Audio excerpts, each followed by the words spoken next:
आज हम लोग पढ़ेंगे समांतर श्रेणी। समांतर श्रेणी को हम लोग इंग्लिश में कहते हैं अरिथमेटिक सीरीज। सबसे पहले तो हम लोग जान लेते हैं कि सीरीज क्या होता है।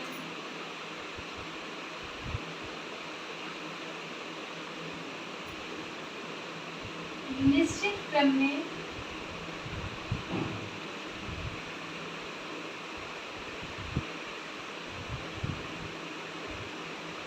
संख्या का समूह। Certain order of number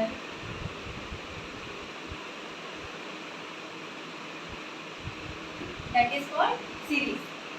There are basically two types of series. First one is known as finite series, जिसको हम लोग कहते हैं परिमित श्रेणी या सीमित श्रेणी, and another one is infinite series.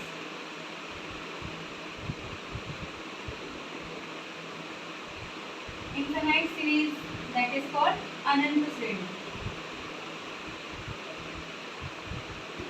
अब हम बात करते हैं फाइनाइट सीरीज की। तो फाइनाइट सीरीज हमारी वो होती है जिसमें कि नंबर ऑफ टर्म्स जो होते हैं वो लिमिटेड होते हैं। लाइक अगर हम बात करते हैं 2, 4, 6, 8 डॉट डॉट डॉट एन तक। इनफाइनाइट सीरीज हमारी जो होती है वो होती है कि जिसमें नंबर ऑफ टर्म्स जो होते हैं वो हमारे इनफाइनाइट तक जाते हैं। Like 2, 6, 8, 10 dot dot dot infinite. इसमें हमारे जो टर्म्स हैं वो क्या होंगे, लिमिटेड नहीं होंगे।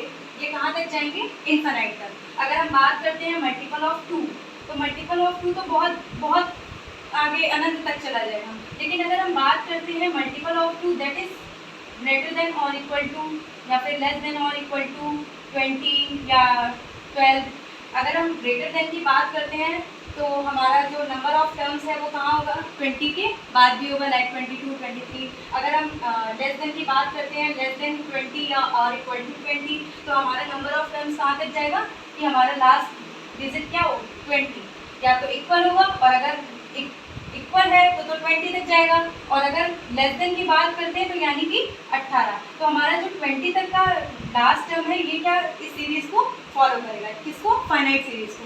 इसमें नंबर ऑफ टर्म्स क्या होते हैं, लिमिटेड होते हैं, इसीलिए हम लोग इसको कौन सी श्रेणी कहते हैं, परिमित श्रेणी। बट इसमें क्या होता है, नंबर ऑफ टर्म्स कितने होते हैं, इनफाइनाइट, इसलिए हम लोग इसको क्या कहते हैं, अनंत श्रेणी।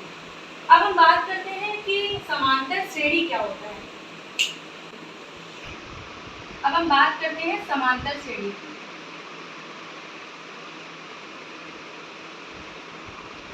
समांतर श्रेणी हम कह सकते हैं कि इसमें जो नंबर ऑफ टर्म्स होते हैं उनके बीच का जो डिफरेंस है वो इक्वल होना चाहिए, या तो हमारे सीरीज असेंडिंग ऑर्डर में हो या डिसेंडिंग ऑर्डर में हो, यानी कि अवरोही क्रम में हो या आरोही क्रम में हो। या तो अगर हम स्टार्ट कर रहे हैं तो हमारा पहला डिजिट 2 है, फिर 4 है, फिर 6 है, फिर 8 है, ये हम इसको एन टर्म्स तक लेके जा रहे हैं। दूसरा क्या हो सकता है, 11 हो सकता है, 7 हो सकता है, 3 हो सकता है। इसमें हमारे टर्म्स क्या हो रहे हैं, एक में असेंडिंग ऑर्डर में और एक में डिसेंडिंग ऑर्डर में, यानी कि एक में बढ़ते हुए क्रम में और एक में घटते हुए क्रम में। अब हम बात करते हैं कि समांतर श्रेणी में जो श्रेणी का पहला पद होता है उसको हम लोग ए से रिप्रेजेंट करते हैं। ए का मतलब समांतर श्रेणी का पहला पद। दूसरा हमारा एक टर्म होता है डी। डी का मतलब होता है समांतर का मतलब क्या है, जिनके दोनों पदों के बीच का अंतर समान हो। अगर हम बात कर रहे हैं यहाँ पर 2 और 4, तो अगर हम 4 को 2 में माइनस करते हैं तो हमारा डिफरेंस क्या आ रहा है, केवल 2। ठीक उसी तरह अगर हम तीसरे टर्म में और इन दोनों के बीच का डिफरेंस देख रहे हैं तो कितना डिफरेंस आ रहा है, 2।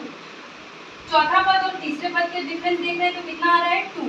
तो हम डी अगर निकालना है तो ये हमारा श्रेणी का पहला पद है T1, ये है T2, ये है T3, ये है T4, ऐसे हमारा कहाँ तक जा रहा है, Tn तक। Tn हमारा कौन सा पद है, 9वां पद। इसको हम लोग कहते हैं nth टर्म।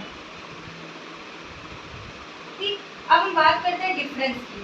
तो डिफरेंस इसको हम लोग कहते हैं सार्वांतर, यानी कि दोनों पदों के बीच का अंतर समान। अगर हम डी की बात कर रहे हैं और T2 में T1 को माइनस कर रहे हैं तो T2 की वैल्यू क्या हमारी क्या है, 4। माइनस T1 की वैल्यू क्या है हमारी 2। अगर हम इसका डिफरेंस निकालें कितना आ रहा है 2। अगर हम इसी तरह इसी सीरीज के लिए तीसरे और दूसरे पद का डिफरेंस निकालते हैं तो कितना आएगा D is equal to T3 minus T2। T3 की वैल्यू हमारी क्या है 6, T2 की वैल्यू हमारी क्या है 4। अगर हम इसको माइनस करते तो कितना आएगा 2। तो हमारा इन सब के बीच का डिफरेंस कितना आ रहा है 2, यानी कि सबका डिफरेंस सेम है। तो ये हमारी कैसी श्रेणी है, समांतर श्रेणी, क्योंकि इनके बीच का सार्वांतर डिफरेंस इक्वल है। उसी तरह अगर हम श्रेणी दूसरी जो हमारी श्रेणी है इसकी बात करते हैं तो इसमें पहला टर्म है हमारा 11, दूसरा टर्म है हमारा 7, तीसरा टर्म है हमारा 3। अगर हम डिफरेंस निकालते हैं तो T2 माइनस T1, T2 की वैल्यू कितनी है 7, T1 की वैल्यू कितनी है 11, ये कितना आ रहा है -4।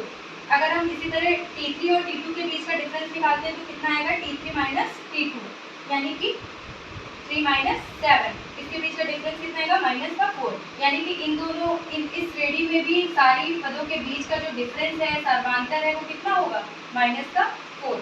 ये तो हमारा हो गया सार्वांतर। अब हमारा जो श्रेणी का लास्ट पद होता है मतलब लास्ट टर्म होता है इसको हम लोग L से रिप्रेजेंट करते हैं। ये हमारी हो गई समांतर श्रेणी। अब हमारा ये जो A है, D है और N है या फिर अगर हम TN लिख सकते हैं, ये सब हमारे होते हैं संकेतक, जिनको हम लोग इंग्लिश में कहते हैं नोटेशन। ठीक है, अब AP को अगर हम समांतर श्रेणी है उसको हम लोग शॉर्ट फॉर्म में नोटेशन में उसका नोटेशन क्या होगा A.P। अगर हम हिंदी में लिखना चाहें तो उसका संकेतक क्या होगा